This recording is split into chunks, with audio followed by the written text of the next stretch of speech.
સ્કોલરશિપનું form ભરવું છે પણ જૂનો નંબર ખોવાઈ ગયો, હવે શું કરવું? તો કેટલાક વિદ્યાર્થીઓના મારા વિડીયો પર કમેન્ટ આવે છે કે તેમને જૂનો નંબર ખોવાઈ ગયો છે, જેનાથી તેમને ડિજિટલ ગુજરાતમાં લોગિન કર્યું હતું અને હવે ફરીથી નવું અકાઉન્ટ બનાવીને ટ્રાય કરે છે સ્કોલરશિપનું ફોર્મ ભરવાનું. તો તેની અંદર Aadhaar card is not link with bank account or your detail was not update successfully વગેરેના કેટલાક પ્રોબ્લેમો આવે છે જેમને નવા નંબરથી કરવાથી. તો તેમને શું કરવું અને કેવી રીતે જૂના નંબરથી લોગિન કરવું અને કેવી રીતે તેમને સ્કોલરશિપનું ફોર્મ ભરવું તેના માટેનો આ વિડીયો છે. તો વિડીયોને પૂરો જરૂરથી જોતા અને તમને તમારા પ્રોબ્લેમનું સોલ્યુશન મળી જશે. અને જો તમારે ફરી કોઈ પ્રોબ્લેમ આવતી હોય તો તમે કમેન્ટ કરી શકો છો, તો તમને તેનું પણ હું સોલ્યુશન આપવાનો પૂરો કોશિશ કરીશ.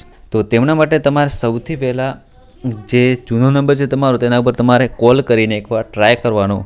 જો નંબર લાગી જાય અને કોઈ અનધર પર્સન ઉપાડે કોલ, તો તમારે તેમને પૂછવાનું અને તમને સમજાવવાનું, તેમને કન્વિન્સ કરવાનું કે મારે સ્કોલરશિપનું ફોર્મ ભરવું છે, તેના માટે આ નંબરની જરૂર છે, પહેલાં મારી જોડે આ નંબર હતો એમ કહીને અને તેમના પાસેથી ઓટીપી લઈ લેવાનો અને તમારે લોગિન કરી નાખવાનું.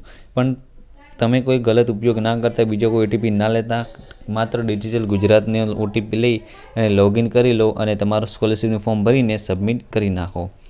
તો તમારા પાસે પહેલો તો આ ઉપાય છે. અને જો કોલ ન લાગે અને નંબર બંધ બતાવે તો તમારે શું કરવાનું કે તમારા આજુબાજુમાં કોઈ પણ સિમ ઓપરેટર હશે અથવા જો તમારી જૂની સિમ હશે, જેના જે પણ ઓપરેટર હશે, જીઓ હશે, વોડાફોન હશે, આઈડિયા હશે, જે પણ હોય, એરટેલ હોય, તો તેની જોડે જઈને તેમને કહેવાનું કે મારે જૂનો નંબર ખોવાઈ ગયો છે. અને વધારે ના બોલતા તેમને કહેજો કે ખાલી મારે 1 મહિના પહેલાં જ ખોવાઈ ગયો છે કે 2 મહિના પહેલાં ખોવાઈ ગયો છે નંબર અને બંધ થઈ ગયો છે, તો મારે હવે તે સિમ બંધ કરો જૂની, એમ કહેજો પાછું કે સિમ બંધ કરો જૂની અને મને નવી સિમ આપો, કારણ કે મારે ડિજિટલ ગુજરાતની અંદર ફોર્મ ભરવું છે શિષ્યવૃત્તિનું. ઠીક છે, તમે એમ સમજાવશો તેમને તો તે પણ તમને સેમ નંબર ઉપર તમને બીજી સિમ આપી નાખશે.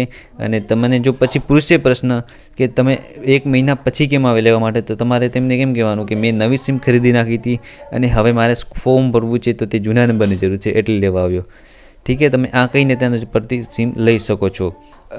અથવા તમને ત્રીજો ઉપાય આપું, જો આ 2 શક્ય ના બને તો તમે ત્રીજો શું કરી શકો છો કે તમે એક ઓફલાઈન ફોર્મ કોઈ કોલેજ અને સ્કૂલ સપોર્ટ કરે છે, તો તમે તે ઓફલાઈન ફોર્મ પેનથી ભરીને સ્કૂલમાં કોલેજમાં સબમિટ કરાવી શકો છો, તો પણ તમને સ્કોલરશિપ મળી જશે.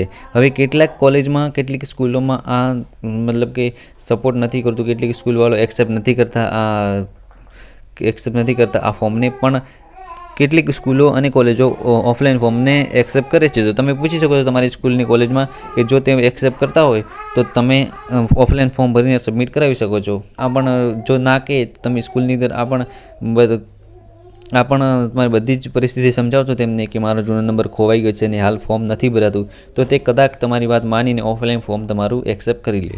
બસ એટલા માટે એટલું જ. બાય, હવે મળીશું આપણે નવા વિડીયો સાથે.